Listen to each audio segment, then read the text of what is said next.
किसी ने कह दिया विदुर जी वो द्वारकाधीश ने कहा है कि आपके घर भोजन करने आ रहे हैं। विदुर जी तो बाबरे हो गए। पत्नी से जाकर कहा सुनो वो द्वारकाधीश आ रहे हैं, तैयारी करो, मैं बाजार जाता हूं, कुछ लेके आता हूं। विदुर जी बाजार गए, इधर विदुरानी लीप पोत के स्नान करने गई, इतने में भगवान पहुंच गए। काकी दरवाजा खोलो।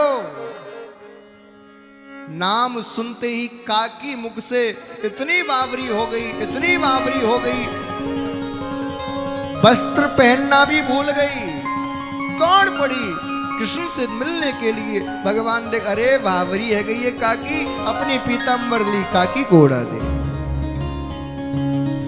आ गए कन्हैया? हाँ काकी आ गया, बैठो बैठो बैठो। बैठने के लिए आसन दिया।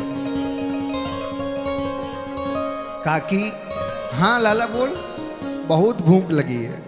भूख लगी है न थोड़ी देर रुको, तुम्हारे काका आते ही होंगे बाजार से, तुम्हें माखन प्रिय है ना, माखन लेने गए। अरे काकी कब काका आएंगे, कब माखन लाएंगे, कब मैं खाऊंगा, मुझे बहुत भूख लगी है, जो कछु होए सो दे दे।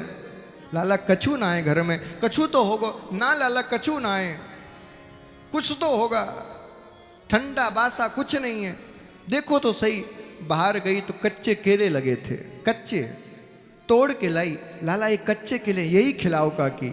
इतनी बावरी हो गई प्रेम में, केले छीले, केला छीला, गोदा लिया, बाहर फेंक दिया और छिलका लिया कृष्ण के मुख में दे दिया। लाला चखो ना कितना स्वाद है इनमें। और झरझर अश्रुधारा बह रही है, कृष्ण को अपने हाथों से खिला रही है। कृष्ण भी कह रहे हैं काकी केला बहुत मीठे हैं, केला बहुत मीठे हैं, केला बहुत मीठे। इतने में विदुर जी आ गए। देखा ये बावरी है गई, हाथ पकड़ दिया। बावरी है गई, ये क्या कर रही है? केला खिला रही हो? कहाँ है केला? देख तू छिलके खिला रही है कच्चे। देखा अरे मैं तो बावरी है गई कृष्ण को देखकर। अरे लाला तुम तो कह सकते थे, पूरा स्वाद बेकार कर दिया होगा। भगवान से कहा तुम्हारे लिए लड्डू लाया हूं, ये खाओ ना। अपने हाथ से जबरदस्ती भगवान के मुख में लड्डू दिया और जैसे ही भगवान ने लड्डू खाया, विदुर जी ने पूछा लाला बताओ ना कैसा स्वाद है।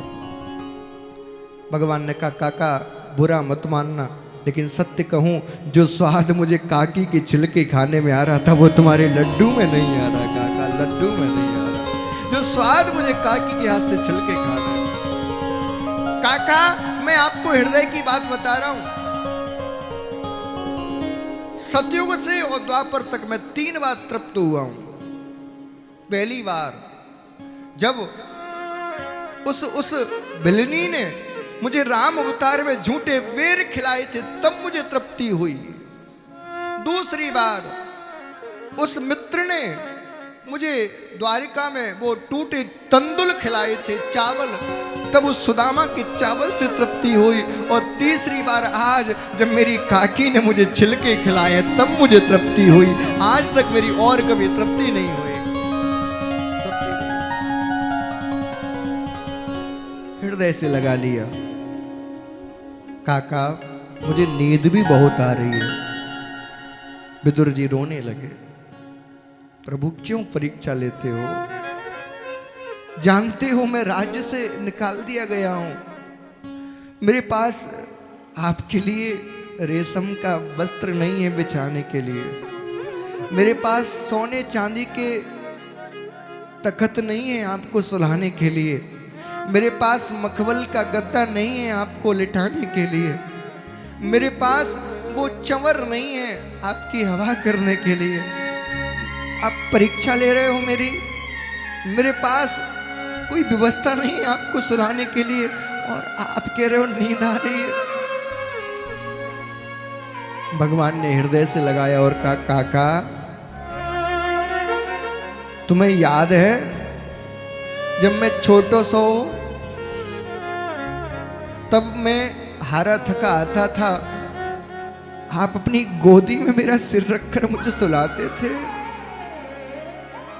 क्या आज वो कृष्ण क्या अलग था? क्या वो मेरे काका अलग थे?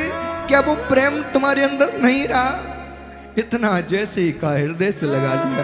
ना ना ना कृष्ण तू ऐसी बात ना कर, मैं तो आज भी तेरा वही काका हूं, तो फिर क्यों नहीं सुलाते?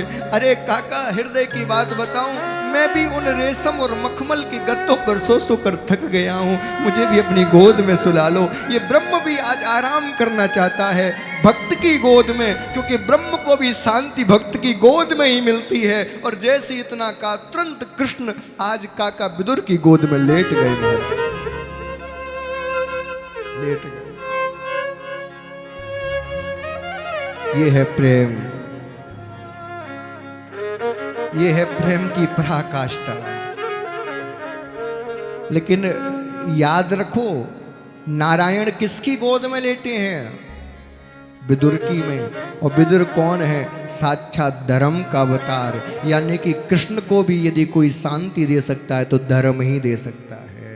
धर्म की गोद में ही कृष्ण लेट सकते हैं। इसीलिए तो कहा सबसे ऊंची प्रेम सगाई।